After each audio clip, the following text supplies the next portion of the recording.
Assalamualaikum warahmatullahi wabarakatuh. Perkenalkan, kami dari kelompok 4 yang beranggotakan yaitu saya Dia Rabiani Safriyadin dan teman saya Nesa, Saya Dicahyani, Saya Badalta Ramli dan di sini kami akan menjelaskan komunikasi sel. dasar genetika, dan Gen. Sekian dari kelompok kami. Selamat menyaksikan. Baiklah, di sini saya sebagai pemateri pertama akan menjelaskan mengenai tentang komunikasi sel. Jadi, komunikasi sel adalah proses pertukaran informasi antar sel untuk mengatur aktivitas dan menjaga keseimbangan tubuh.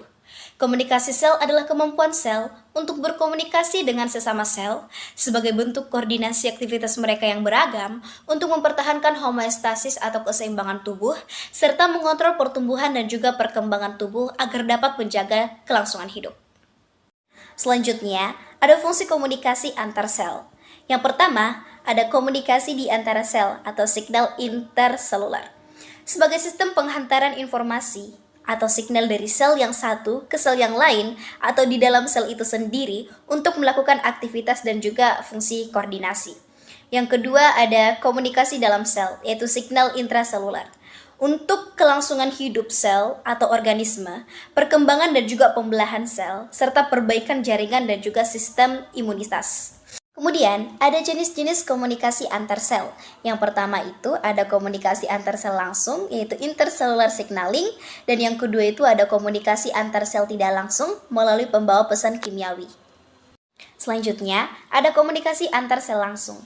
Yang pertama, ada gap junction, di mana saluran halus di antara sitoplasma sel yang berdekatan menghubungkan langsung antara sel berinteraksi tanpa pernah masuk ke cairan ekstrasel. Juga dapat melakukan komunikasi melalui molekul-molekul yang menonjol dari permukaan sel. Lalu yang kedua, itu ada kontak dependent. Kontak dependent merupakan interaksi di mana molekul permukaan suatu sel berkaitan dengan molekul permukaan sel lain. Jenis komunikasi ini banyak ditemukan pada sistem imun selama masa penyembuhan dan juga perkembangan. Selain itu, kontak dependent terdapat pada protein delta. Kemudian ada komunikasi antar sel tidak langsung. Jadi komunikasi antar sel tidak langsung ini itu terbagi menjadi 5. Yang pertama itu ada parakrin. Jadi parakrin itu merupakan sinyal kimia yang disekresikan oleh suatu sel untuk bereaksi pada sel lain dalam waktu yang singkat. Disebarkan melalui proses difusi sederhana melalui cairan interstitial sehingga kerja parakrin terbatas pada jarak pendek. Lalu yang kedua itu ada endokrin. Komunikasi endokrin adalah bentuk komunikasi jarak jauh antar sel melalui hormon yang dilepaskan oleh kelenjar endokrin ke dalam aliran darah. Nah, hormon ini kemudian dibawa oleh darah ke seluruh tubuh dan mempengaruhi sel target yang jauh. Yang ketiga, ada autokrin. Komunikasi autokrin terjadi ketika suatu sel menghasilkan sinyal kimia untuk dirinya sendiri. Artinya, sel pengirim dan juga penerima adalah sel yang sama. Yang keempat ada sinaptik, yaitu komunikasi sinaptik terjadi di antara sel saraf neuron atau antara neuron dan juga sel efektor, otot atau kelenjar melalui zat kimia yang disebut neurotransmitter. Nah, zat ini dilepaskan ke celah sinaptik, yaitu ruang sempit antara dua sel.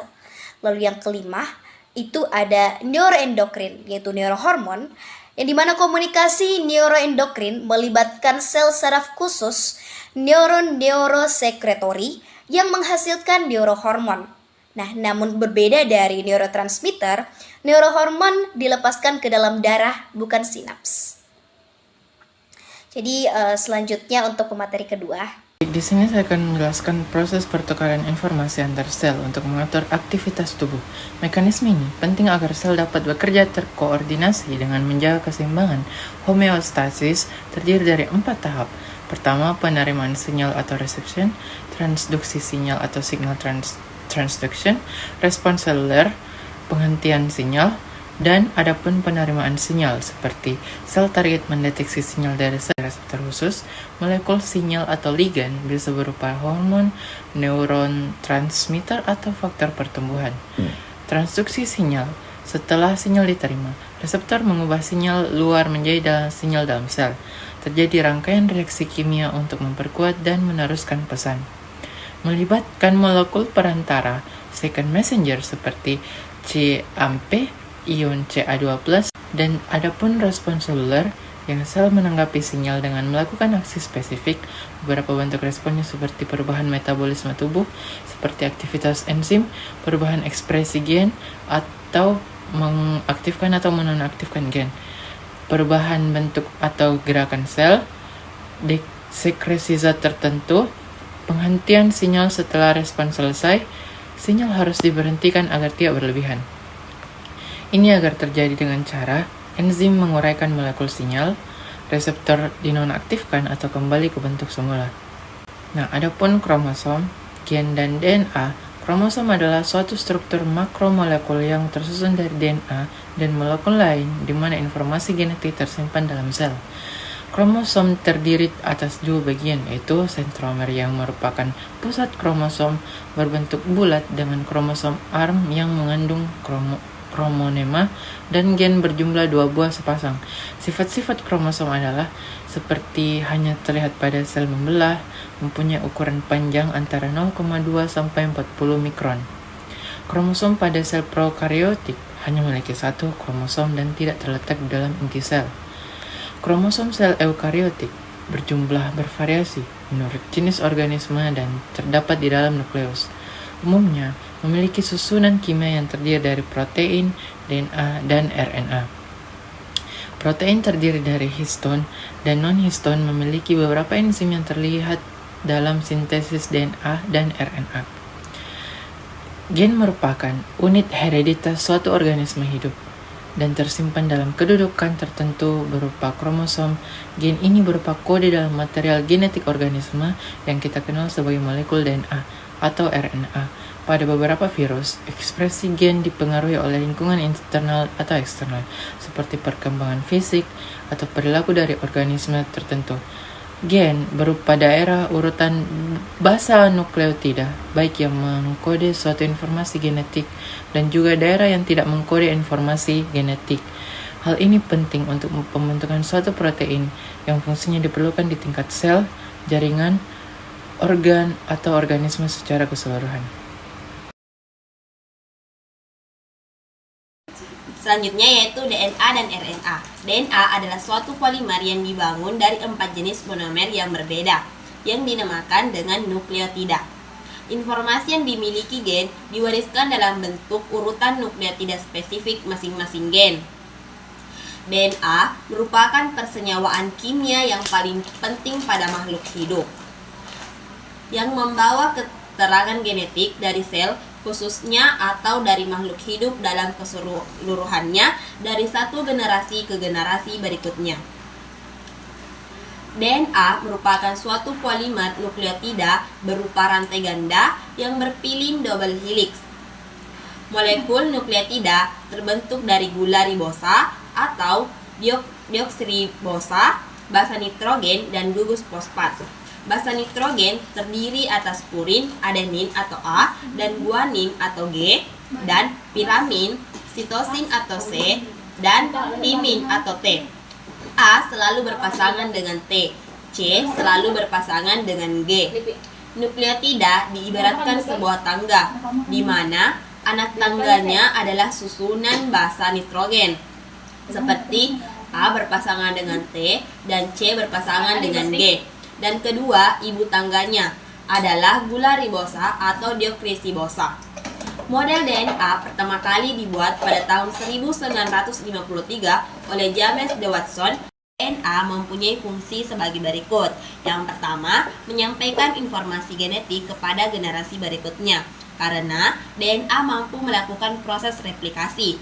Yang kedua, sebagai cetakan atau template untuk kode asam amino pada DNA atau kodon.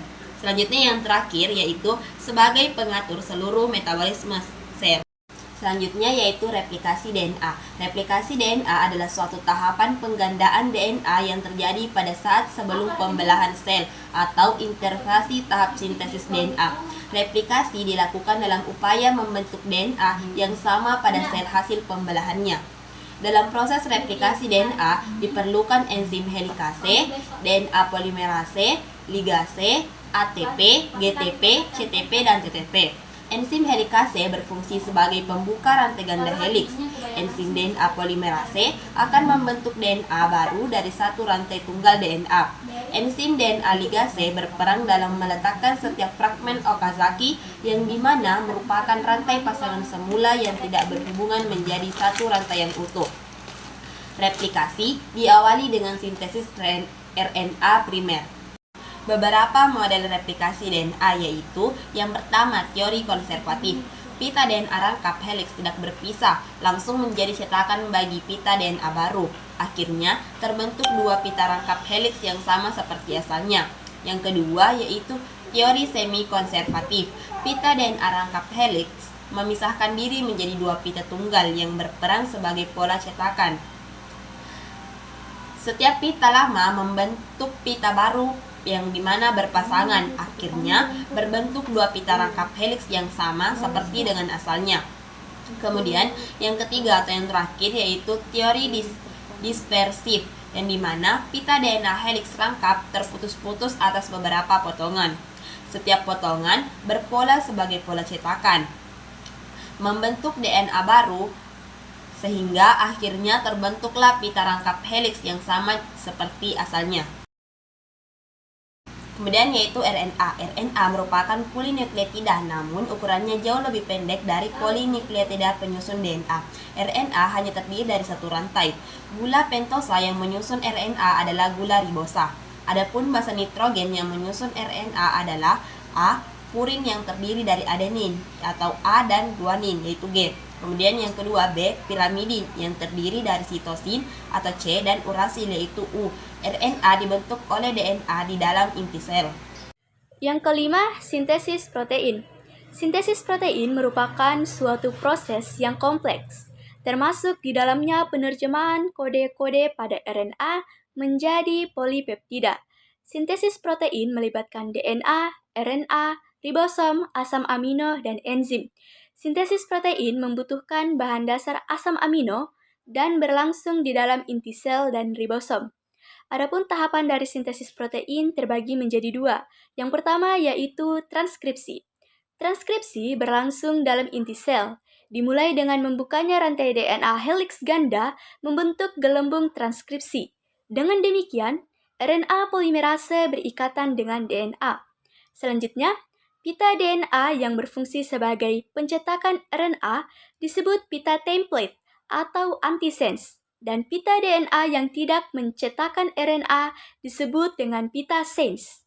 Selanjutnya, pita RNA dibentuk sepanjang pita DNA pencetak atau template dengan urutan basa nitrogennya komplementer dengan basa nitrogen yang ada pada pita cetakan DNA. Selanjutnya, pita RNA yang telah selesai menerima pesan genetik dari pita DNA pencetak segera meninggalkan inti nukleus menuju ke ribosom, tempat sintesis protein dalam sitoplasma. Pita RNA menempatkan diri pada leher ribosom. Dan terakhir, RNA yang ada dalam sitoplasma bersiap-siap untuk berperan dalam proses translasi. Tahapan kedua dari sintesis protein yaitu ada translasi. Tahapan pertama, RNA-D dan RNA-T setelah sampai di ribosom selanjutnya, 3 basa nitrogen pada antikodon RNA-T berpasangan dengan 3 basa nitrogen pada kodon RNA-D. Misalnya, AUG pada kodon RNA-D berpasangan dengan UAC pada antikodon RNA-T, sehingga asam amino yang diikat oleh RNA-T adalah metionin. Dengan demikian, nama asam amino merupakan terjemahan dari basa-basa nitrogen yang ada pada RNA-D. Tahapan kedua, ribosom dengan RNA-D bergerak satu kodon. Tahapan yang ketiga, sebuah asam amino ditambahkan pada rantai polipeptida. Dan tahapan yang terakhir, asam amino yang pertama atau metionin segera lepas dari RNA-T kembali ke sitoplasma untuk mengulang fungsinya dengan cara yang sama. RNA-T berikutnya datang untuk berpasangan dengan kodon RNA-D berikutnya.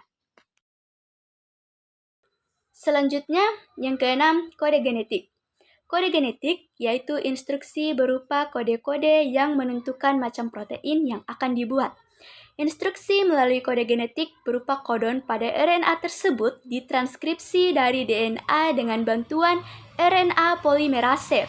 Adapun ciri-ciri dari kodon, yang pertama, terdiri dari triplet. Artinya, 3 bahasa membentuk kodon.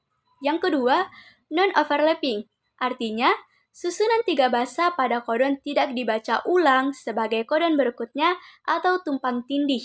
Yang ketiga, degenerate, artinya satu asam amino mempunyai kodon lebih dari satu. Dan yang terakhir, universal, artinya kode yang sama berlaku untuk semua makhluk hidup.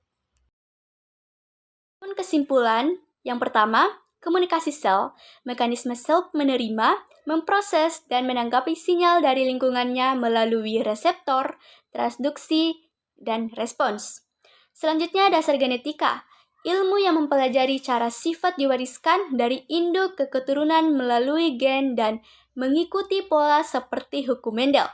Dan yang ketiga, gen, unit fisik dan fungsional hereditas, berupa segmen DNA yang berisi kode untuk membuat protein yang menentukan sifat suatu organisme. Adapun hubungan inti, yang dimana gen, instruksi, diwariskan menurut dasar genetika dan diekspresikan ketika dibutuhkan oleh tubuh melalui proses komunikasi sel.